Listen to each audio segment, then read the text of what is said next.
So, I know I said my next video was going to be on New Avengers, but I thought it necessary to first do a video on Secret War. Now, Secret War is a miniseries that takes place after Avengers Disassembled and before New Avengers. In my opinion, this series is severely underrated and overlooked. Now, Secret War doesn't have anything to do with the other events that are also titled Secret Wars, Secret Wars 2, and Secret Wars 2015. It's its own thing that uses a few familiar characters to tell a story of an unraveling mystery. Once again, the story is written by Brian Michael Bendis, but this time features the art of a famous comic book artist slash painter, Gabriele Dell'Otto. I wanted to cover this story first because it does have lasting effects on future stories that Bendis works on, including New Avengers. Once again, incoming spoilers for this book. The story begins with Luke Cage and Jessica Jones going around their neighborhood in Harlem talking to a few kids, busting their chops. They head into their apartment and discover someone inside. This someone attacks them, causing a large explosion in their apartment. Then the book cuts to the SHIELD helicarrier as the agents debrief Nick Fury on some current events. Fury seems disinterested in the information he's heard so far until he hears about the explosion at Luke Cage's apartment. Fury, hearing the news, decides to make a trip to the hospital where Cage is at. Jessica Jones is wondering if Fury knows what's up since, well, he's Nick Fury. Why would he randomly show up to this hospital for Cage of all people? Now we cut to the supervillain Killer Shrike getting interrogated by a couple of SHIELD agents as they're casually just violating his rights. They're trying to get to the bottom of where he gets his equipment from. A lot of supervillains are being supplied their tech from someone since it costs hundreds of thousands of dollars. They must be getting it from someone who's paying for it all. The agents cut a deal with Shrike for the name of the supplier. Then the next scene shows Shrike paying him a visit, trying to meet him for some help with his tech. And if you assumed it went wrong, you'd get a gold star. SHIELD agents surround the scene but are too late. Later, Fury investigates the supplier's hideout. You can see various villain supersuits on the side. Fury then gets a call from the Black Widow as she has caught the tech villain, the Tinkerer, at the Latveria International Airport. And right now, it looks like he's being picked up by somebody. The book then cuts to Nick Fury talking to the President, debriefing them on a case nicknamed Circuit. Fury debriefs the President on everything regarding the supervillains and how they're getting their tech from someone. SHIELD was always aware of the Tinkerer, but someone had to work with him to be able to afford everything and finance everything. Eventually, after the Tinkerer was ID'd in Latveria, he is observed being escorted to the castle of Lucia von Bardas, the Prime Minister of Latveria. The President is shocked by the information but tells Fury to stand down rather than do anything about it. Fury keeps trying to push it, but the President wants nothing done about it. He would rather resolve things diplomatically at this moment rather than act the way Fury wants to. Fury is furious over the dismissal and lack of concern over the ties with the various supervillains, the Tinkerer, and Lucia von Bardas. He wants to do something about it, and as we will see soon, he will. The first issue ends with Fury pondering over his actions, asking himself, what have I done? This first issue is a great setup for the miniseries as we have some espionage going on with S.H.I.E.L.D. trying to figure out where these criminals are getting all their stuff from. It shows Fury's dedication and personality to stopping these villains and uncovering this problematic relationship with the Prime Minister of Latveria. Continuing on, we're treated to a scene of Captain America monologuing about why people commit the crimes that they do. He gets approached by Fury, recruiting him, but just him for now. No Avengers, no S.H.I.E.L.D., something top secret. Then the story cuts to Daredevil, with Matt Murdock arriving at his office, using his radar sense to sense that Nick Fury is right now in his office. Next, we get a quick scene of Luke Cage yelling at a kid who is selling drugs in the local neighborhood. He too also gets approached by Fury. Then we get a peek at what Spider-Man is doing. He gets home after a night of patrol and hears a familiar voice in his apartment. Once again, Fury stops by a hero's home to recruit him for this secret war. The book cuts to Peter Parker boarding a plane for Latveria as he notices Matt Murdock on the plane with him. He begins to ask him if he knows what's going on, because at this time, Peter and Matt know each other's identities. Murdock doesn't know why they've been gathered, but then he hears the voice of someone familiar, Wolverine. Rather, a really drunk Wolverine. Wolverine starts harassing a flight attendant, and Captain America tells him to behave himself. With this, we now have our full roster plus a special guest. We cut to Latveria with Captain America and the rest of the team meeting with the Ambassador of Domestic Affairs. Then we can get another familiar face of Black Widow joining the team. After that, we get confirmation from the special guest that they're also with the team but at this point they are unknown. We don't know who they are and they haven't been identified. As the team converses, a middle-aged woman comes into their house and turns into Nick Fury, in probably one of the creepiest effects ever drawn, resembling something out of John Carpenter's The Thing.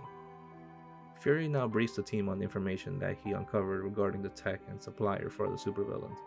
Lastly, we cut to seeing Captain America barging in at the hospital and yelling at Fury before he attacks him, ending the issue. Now, issue 3 opens up with some beautiful artwork from Gabriele Dell'Otto depicting a fight scene with the heroes from the small team that Fury put together against a few supervillains. But the question is, what was that scene? Peter Parker's at dinner with Mary Jane wondering what happened. Was he daydreaming? Then it cuts to another battle scene with Nick Fury at the center, but this time it's a nightmare that Peter was having. These dreams or nightmares seem so real, but Peter doesn't know what to make of them. Cap tries to tell Fury off knowing he did something, but Fury wants to discuss it away from Iron Fist and Jessica Jones. He tells them to get as far away as possible, to the Baxter building if they can. Jessica Jones then says that she's calling her lawyer being Matt Murdock. Matt is right now out on patrol as Daredevil. He can sense Peter's heartbeat near his apartment, sensing how nervous he is. They both know each other's identities, but Matt is worried as to why he would even be there. Upon entering, Peter spits out milk at Matt's face in astonishment at his sudden appearance and tells Matt about these nightmares that he's been having. I find this hilarious because imagine someone breaks into your home, drinks something, and spits it at you when you discover them. Continuing on, Peter tells Matt that he's imagining a fight that never happened. A fight that he remembers, but also can't remember happening. Matt thinks he's just having bad nightmares, up until he gets a message from Jessica Jones about Luke Cage's condition. Spider-Man and Daredevil then prepare to leave, but Daredevil hears something. An explosion rocked the building, and the heroes manage to get out of the way. They notice 2 villains who were responsible for the explosion, and they were also some of the villains that were supplied by the Tinkerer and Lucia von Bardas. The 2 villains in question are Diamondback and Scorcher, some lower tier villains. Daredevil and Spider-Man fight them, with Spider-Man making his usual quips along the way. Eventually the pair run away from the heroes, but Daredevil senses something is wrong at the hospital where everyone else is at. At the hospital, Cap tells Fury that he was ambushed on his way home while he was dressed in his civilian clothes. Cap was able to fend them off, but called the attack into Shield to see if he can get any intel. He then heard about Luke Cage's attack and Nick Fury's visit to him at the hospital. Both Spider-Man and Daredevil arrive at the hospital, informing them of their own recent attacks and questioning them about it. Cap then brings up that it's the anniversary of their secret war. Daredevil then senses an incoming attack, warning everyone and asking Cap to call for any backup that he can. This issue ends with a squad of villains landing down ready for a fight. Now, issue 4 starts off with Wolverine drinking outside of Xavier's school grounds when he also gets attacked. Wolverine analyzes the situation, wondering why they attacked him, and feels their main target, which he was. Then we cut back to the hospital, with the battle where all the heroes and villains are fighting. Everybody is fighting for their lives, wondering who will come out on top as Fury brings up how he called for backup that's already on their way. Cap and Fury call for even more help from Iron Man and the Fantastic Four. Daredevil continues to fight these high-tech powered villains and chooses one target in particular, Scorcher. He tackles him into the water and questions him on the purpose of the assault. Daredevil tries interrogating him, and Scorcher says he didn't even want all of this. He didn't even think that it would escalate to the point that it has, and he says he's screwed. This goes on as Peter's quipping while fighting the other villains. He's getting tired and is ecstatic when backup finally arrives. Said backup comes in the form of the Fantastic Four, arriving to help the rest of the heroes. Mr. Fantastic questions Fury as to why this fight is even happening in the first place, while Daredevil comes back telling Fury that this fight needs to leave the city. A dark figure appears in the flames as it gets closer to everyone. This mysterious figure is revealed to be Lucia von Bardas, the former Prime Minister of Latveria, but a more mechanical version of herself. As the heroes attack her, she repels their attacks away like it was nothing. Suddenly, the other villains are in pain, as their suits resonate with Bardas's. As they start glowing, she gloats and taunts Fury, inciting him and saying that this is his fault. Mr. Fantastic realizes that all of the villain suits are part of a chain reaction to a larger bomb. As the blast starts to get bigger, Invisible Woman tries to contain it by putting up a force field. The Thing also tries to get a punch into Lucia von Bardas and just gets knocked back very easily. Invisible Woman says she can't even hold the barrier, while Cap tries breaking the suits on the villains to destroy the chain links and the bomb. This issue ends with Bardas saying that this is a bomb, Nick Fury, and you pulled the trigger. This final issue picks up with our special guest at the beginning of the book that joined the team for their secret war. Readers find out that her name is Daisy Johnson, codenamed Quake, who is the illegitimate daughter of a villain named Mr. Hyde. She's being questioned in the SHIELD helicarrier. She's an 18-year-old girl with the highest level of clearance allowed to be given to anyone at level 10. It's assumed that Nick Fury gave it to her. As she's getting interrogated, she is pretty much leading the session, telling them that they have a high-tech satellite that recorded everything that went down, and to watch that instead of questioning her. We then come back to the explosion where all the heroes are struggling to survive, and the Thing tries to use the ground to disrupt or displace the bomb, but fails. Bardas then continues to scream at Nick Fury, but Fury has a smile on his face as she starts to scream out in pain. Her body starts to break apart as she continues screaming until there's nothing left. The heroes try to gather themselves back together. Nick Fury gets helped by Daisy Johnson. Now, cutting back to the interrogation at SHIELD, Johnson's powers are brought up and is questioned about what she did to Bardas, as she is actually the reason why she died. She can generate and manipulate seismic waves and use them to rupture the power source in Bardas' chest from the inside out. This implosion causes a surge in the suits, stopping the bomb. This bomb was the weapon that Fury warned the president and everyone else about last year. Now, going back to the scene of the battle, everyone is wondering what just went down with Cap, as he's furious about the whole situation. He yells at Fury, saying that he better fess up about everything or he's going to explain it to everybody. At that moment, Wolverine shows up with the X-Men, and Wolverine brings up how he was attacked and that the person who did it had a rendezvous point at the hospital.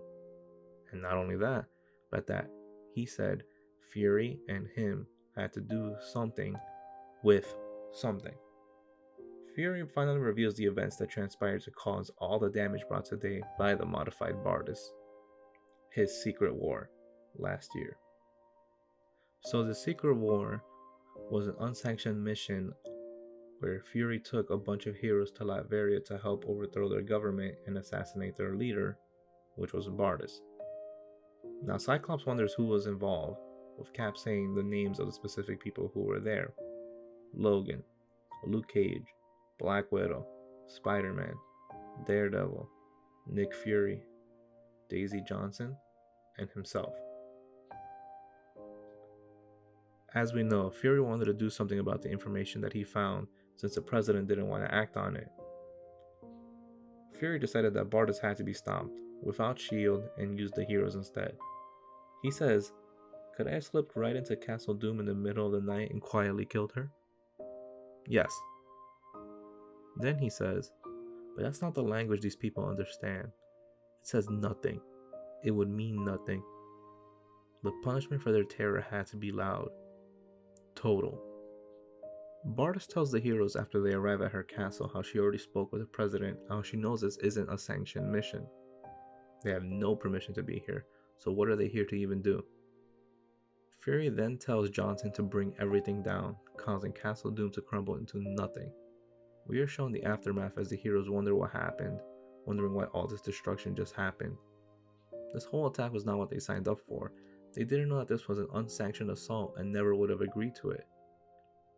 This was horrible, and Fury is trying to justify what he's done. He doesn't think it's his fault and is alright with all the bloodshed that they caused. Wolverine lunges at him with his claws, piercing through his torso. He tries to continue attacking him, but then Johnson implodes his heart. Johnson gets a transmission from Fury apparently, where she explains that he already left once the threat was neutralized. He substituted a life model decoy in his place, knowing that the heroes wouldn't be pleased with him, but the added reasoning of him now staying in the shadows. The heroes won't hear from him anymore and hope that one day they can understand why he did it, and he says that they're all better than him. Cutting back to Johnson's interrogation, Maria Hill, the newly appointed director of S.H.I.E.L.D., tries to get Fury's location from her. However, she claims that no one can get any information from her because she doesn't have it. She doesn't know where he is. Hill is furious and takes Johnson off any assignment, now and in the future.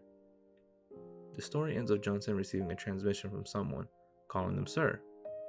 So it's safe to assume she's talking to Fury. So as I said earlier in the video, I think this story is highly underrated. This story takes place before New Avengers, but after Avengers is assembled. Nick Fury is an important member of S.H.I.E.L.D. as its leading director, and he actually isn't present in New Avengers. His role is passed on to Maria Hill, who is featured heavily in future books. This may not seem too important now, but this miniseries influences a lot of interactions and plot points that are referenced to or play a bigger part in future events. First off, the team involved in this book is phenomenal, with Brian Michael Bendis once again being the writer. However, instead of David Finch, we're subjected to the marvelous art of Gabriele Dell'Otto. His art is phenomenal, and the painted aesthetic of it is wonderful to look at. It has this grit to it that really enhances the experience of the story. The colors are beautiful and the action scenes look amazing. Now, Secret War is a story where we're given the ending at the very beginning, but at the same time, we necessarily aren't. We start with Luke Cage getting attacked, where this is just the first of many attacks on specific heroes, where the reasoning for these attacks haven't been unveiled yet. And I like that these heroes that are recruited are street level characters, with Captain America, Daredevil, Spider-Man, Wolverine, Luke Cage, Black Widow, and Daisy Johnson being the roster for the Secret War. Bendis unveils the story slowly by cutting back and forth between the past with the attack, the present events, and the end with the interrogation. He does a good job of keeping you interested in it, as we don't know why the heroes are getting attacked right from the get-go. Fury is headstrong, stern, and smart. He uncovers a plot that could threaten the nation and acts on it, knowing the consequences. He is dedicated to his country, but are his actions actually justified? The heroes were unaware of this assault because it wasn't sanctioned by the president. They basically started a war under false pretenses and caused a lot of unnecessary bloodshed. This isn't a case like in Avengers Disassembled, where one hero went crazy and attacked their fellow heroes/friends. This is a story where a trusted soldier, someone that's for the people, betrayed the trust of the heroes who not only look up to him, but also respect him. They are good people because they fight crime, they stop villains and keep the public safe. Fury tarnished their good reputation and messed with their morals. They never would have agreed to this if they had just been given all the information. If the heroes could have taken it all back, they would have. It's unfortunate, but a lot of people died because of them, both directly and indirectly. Both the attack at Castle Doom and then the attack near the hospital in New York City caused a lot of casualties. Fury even said that their heroes are better than him. He wants them to understand why he did what he did. But ultimately, it's up to you to determine whether you think he was right or wrong. Was Fury right? Should he have acted and jumped the gun? Or was he in the wrong? He betrayed so many people and broke their trust. Poor Wolverine, someone who was constantly experimented on and brainwashed, was subjected to it by someone he trusted.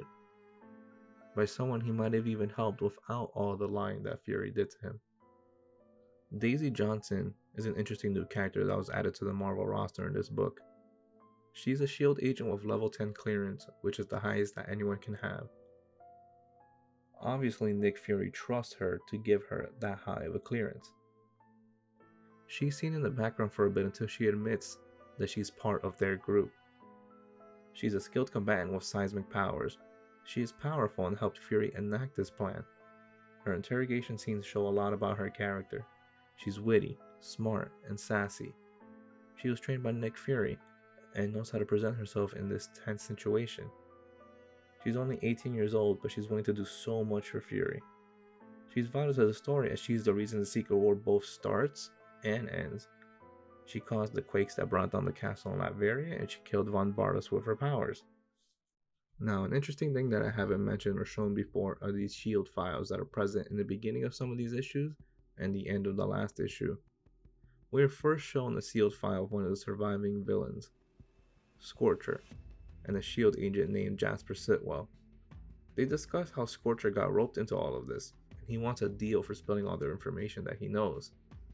He says that he'll tell the truth, regardless if he doesn't even get anything in return.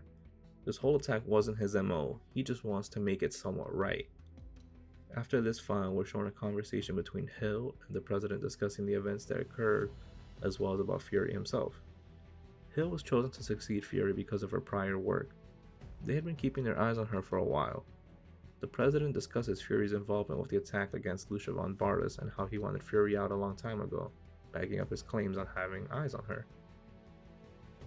Obviously, the President wanted to get Fury out, so he was already looking for his replacement, and this event just made it even easier for him to want to replace him.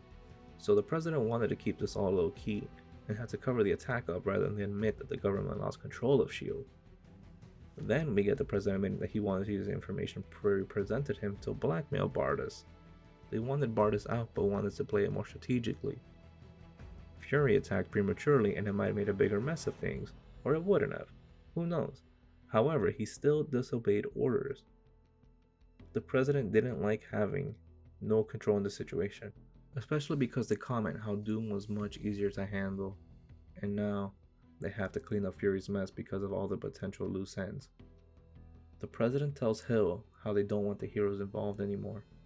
Little to no involvement if possible, as the President never liked having them anyway in all of this mess. So these files give extra details and a further look into why they didn't do anything with it when Fury presented the information. It also gives readers a better look as to the distrust the government has because of the heroes, which is actually very important for a little old story named Civil War. Now, as much as I like this story, it also has its flaws. I'm a firm believer that in order to be a true fan of something, you must be able to criticize it and point out its flaws. Nothing is perfect, and this story for sure isn't. There are some unresolved plot threads that kinda just went nowhere. For example, Luke Cage's condition was never resolved. He was involved with the attack on Latveria but isn't present for the rest of the book, aside from some scenes in the hospital, alongside both his wife and Iron Fist, where they just disappear. Next, Black Widow. Where did she even go? What was even her purpose for being in this story? She practically does nothing aside from the very beginning when she points out to Fury the initial discovery of Bardas being the culprit for the financing of the supervillains with the Tinkerer. Lastly, I feel Bendis just doesn't understand Wolverine all that much. I feel that he writes Wolverine in a superficial manner with the way he was characterized in this book. He feels completely different from the Wolverine in New X-Men and Astonishing X-Men, which were the books that were being written around this time for X-Men. I feel like he started to break away from the dumb, drunken Wolverine that he wrote early in the book and delved into something interesting towards the end when it came to his brief conversation with Fury regarding brainwashing.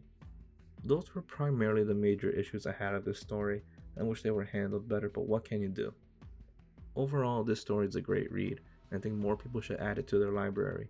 It's a gritty story featuring a lot of popular Marvel characters. This roster feels very welcoming and friendly to new readers because characters like Spider-Man and Wolverine are featured in it. It's a story of a good mystery that slowly gets unveiled and has a lot of action in it to keep your attention. The writing is good and the art is fantastic. I recommend this story to anyone who wants to fully read it.